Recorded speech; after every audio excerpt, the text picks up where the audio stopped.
Hi friends, welcome to my channel. Guppedantha మనసు serial upcoming ఎపిసోడ్లో ఏం జరగబోతుందో ఈ రోజు మనం ఇప్పుడు వీడియోలో చూస్తే క్లియర్గా తెలుసుకునేద్దాం. దానికంటే ముందు మీరు ఫస్ట్ టైం కనుక మా ఛానల్లో చూస్తున్నట్లయితే మా ఛానల్ని సబ్స్క్రైబ్ చేసుకోండి. అలాగే పక్కన ఉన్న గంట సింబల్ కూడా క్లిక్ చేసేయండి. వీడియోలోకి వెళ్ళినట్లయితే రిషితో కలిసి DBST కాలేజ్కి తిరిగి వచ్చేసిన వసుధార. తిరిగి వచ్చిన రిషిని చూసి షాక్ అయిపోయిన దేవయాని, శైలేంద్ర. ఇందుకు అసలు సీరియల్లో ఏం జరిగింది? ప్రస్తుతం రిషికి అసలు గతం గుర్తులేదు కదా, మరి వసుధార రిషికి గతాన్ని గుర్తు చేసిందా? గతం గుర్తుకొచ్చిన రిషికి శైలేంద్ర యొక్క నిజస్వరూపం తెలుసుకొని తిరిగి రాబోతున్నాడా? శైలేంద్ర నిజస్వరూపాన్ని రిషి తెలుసుకొని ఏం చేయబోతున్నాడు? ఇవన్నీ కూడా మీరు క్లియర్ గా తెలుసుకోవాలి అనుకుంటే ఈ వీడియోని ఎక్కడ స్కిప్ చేయకుండా ఎండింగ్ వరకు చూసేయండి. అప్పుడు మీకు క్లియర్ గా అర్థమవుతుంది. అలానే మా వీడియోని ఇప్పటివరకు కనుక లైక్ చేయనట్లయితే వెంటనే ఒక లైక్ చేసేయండి. సరేనండి, సీరియల్ ఏం జరగబోతుందో ఇప్పుడు చూసి తెలుసుకుందాం. ఇక సీరియల్ కనుక చూసుకున్నట్లయితే వసుధార చనిపోయిందని చెప్పేసి శైలేంద్ర అయితే నిజంగానే నమ్మేస్తాడు.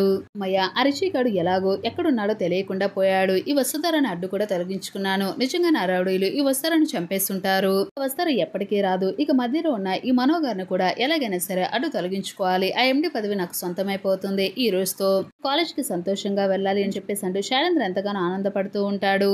అలా దేవయాని, శైలేంద్ర, ఫణేంద్ర ముగ్గురు కూడా హాల్లో కూర్చొని మాట్లాడుతూ ఉండగా సడన్ గా ఫణేంద్రకి అయితే ఫోన్ కాల్ రావడం జరుగుతుంది. ఒక్కసారిగా ఫణేంద్ర అవునా వస్తున్నానని చెప్పేసి అంటూ గబగబా కాలేజ్ కి అయితే బయలుదేరతాడు.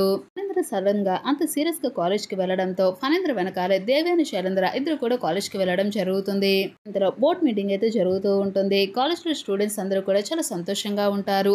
కాలేజ్ వాతావరణం చూసిన దేవయాని, శైలేంద్ర అయితే షాక్ అయిపోతాడు. అసలు ఏమైంది, ఇక్కడ ఏం జరుగుతుంది, ఎవరు వచ్చారని అందరూ కూడా ఇలా సంతోషంగా ఉంటున్నారు, అసలు ఏం జరుగుతుంది మమ్మీ అని చెప్పేసి అంటూ దేవయాని, శైలేంద్ర ఇద్దరు కూడా సందేహంగా లోపలికైతే వస్తూ ఉంటారు.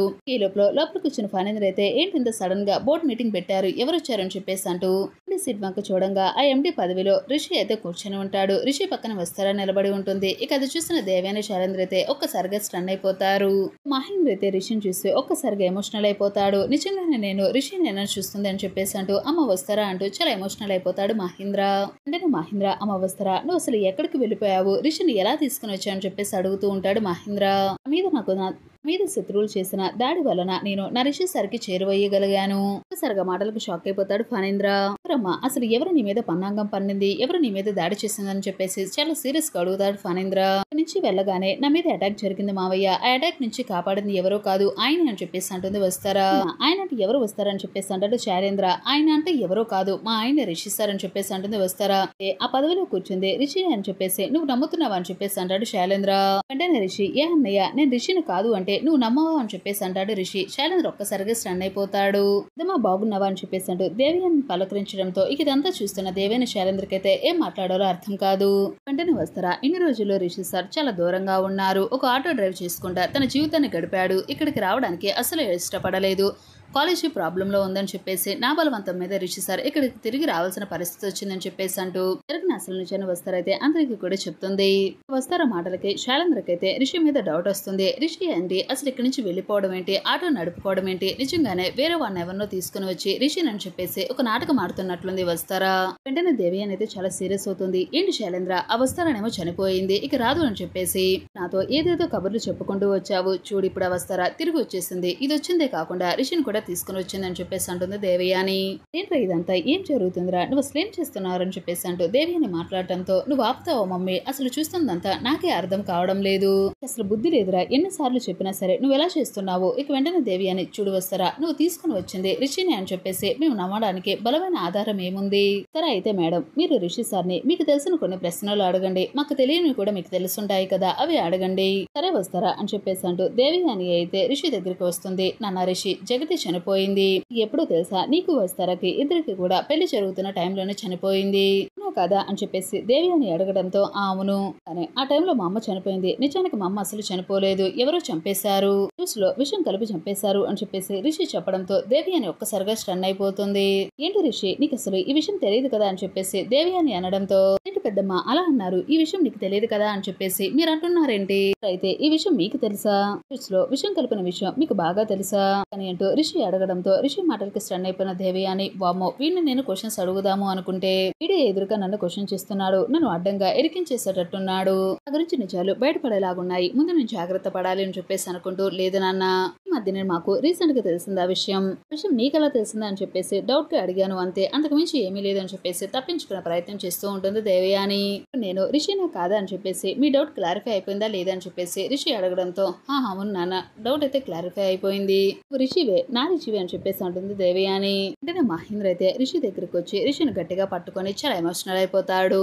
ఇంతలో మనం అక్కడికి రావడంతో మనోనైతే రిషికి పరిచయం చేస్తుంది వస్తారా. రిషికి షేక్ హ్యాండ్ ఇస్తాడు. మనో అయితే బాగున్నారా సార్ అని చెప్పేసి పలకరించడంతో నేను బాగానే ఉన్నాను, రిషి సార్ హ్యాండ్స్ చాలా సాఫ్ట్ గా ఉంటాయిగా, ఇంత రఫ్ గా ఉన్నాయని చెప్పేసి అనడంతో ఇన్నాళ్ళు నేను ఆటో తోలడం వల్ల నా హ్యాండ్స్ చాలా రఫ్ అయిపోయాయి, నేను కూడా ఒకప్పుడు చాలా సాఫ్ట్ గా ఉండేవాడిని కానీ ఇప్పుడు మాత్రం చాలా రఫ్ గా ఉన్నాను, అంటే వాళ్ళకైనా సరే సరిగ్గా బుద్ధి చెప్తానని చెప్పేసి అంటూ శారందరికి రివర్స్ లో కౌంటర్ ఇచ్చే ప్రయత్నం అయితే చేస్తూ ఉంటాడు రిషి అయితే. కొన్ని రోజులు అయితే గడిచిపోతాయి. మరుసటి రోజున డిబిఎస్టీ కాలేజీ ఐఎండి పదవిలో కూర్చున్న రిషి అయితే ఇక వస్తారా రావడంతో మేడం అసలు నేనేం మాట్లాడాను నాకే తెలియడం లేదు, ఆ పదవిలో కూర్చోగానే నాలో ఏదో తెలియని వైబ్రేషన్స్ వచ్చాయి, ఏమన్నా తప్పు మాట్లాడాలని చెప్పేసి మాట్లాడటంతో లేదు సార్ మీరు బాగానే కరెక్ట్ గా మాట్లాడారు, లేనిపోనిది రేపటి రోజున నిజ నిజాలు తెలిస్తే అంతా కూడా బయటపడుతుంది కదా మేడం, ఎందుకు ఇలాచిస్తున్నారని చెప్పేసి అనడంతో చూడండి రంగా గారు, ఇక్కడ మీరు ఉన్నప్పుడు మేడం గారు అని చెప్పేసి పిలిస్తే అందరికీ కూడా మీ మీద నా మీద డౌట్ వస్తుంది, మీరు వస్తారా అన్న ఒక మాట తప్ప మాట ఏది కూడా మీ నోట వినిపించకూడదు.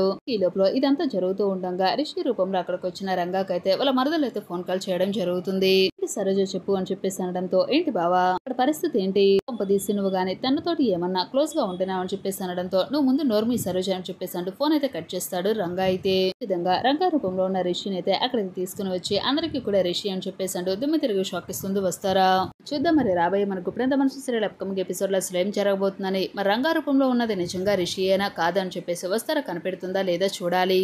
ఇప్పుడెంత మనసు సీరియల్ అప్కమింగ్ ఎపిసోడ్ లో ఎలానే జరగాలని చెప్పేసి మీరైతే కోరుకుంటే ఈ వీడియోని తప్పకుండా లైక్ చేయాలి, కామెంట్ లిస్టులపై మీ అభిప్రాయం తెలియజేయండి.